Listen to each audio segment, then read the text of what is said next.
Right break చూస్తున్నాం. పాత బస్తీలోని Yakutpura division మౌలాఖా జిల్లాలోని మ్యాన్ హోల్లో పడిపోయిన చిన్నారి ఘటనపై తమకు ఎలాంటి సంబంధం లేదని హైడ్రా జిహెచ్ఎంసీ జలమండలి ప్రకటించాయి.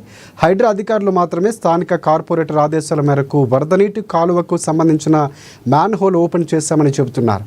ఈ ఘటనతో తమకు సంబంధం లేదని జిహెచ్ఎంసీ ప్రకటించింది. దీంతో పాటుగా పాత బస్తీలోని యాకత్పుర డివిజన్ మౌలాఖా జిల్లాలోని మ్యాన్ హోల్లో చిన్నారి పడిపోయిన ఘటనలో ఉన్న మ్యాన్ హోల్ జలమండలికి సంబంధించింది కాదు. ఆ ఘటనకు సంబంధించి జలమండలికి సంబంధం లేదు అంటూ జలమండలి అధికారులు వెల్లడించారు.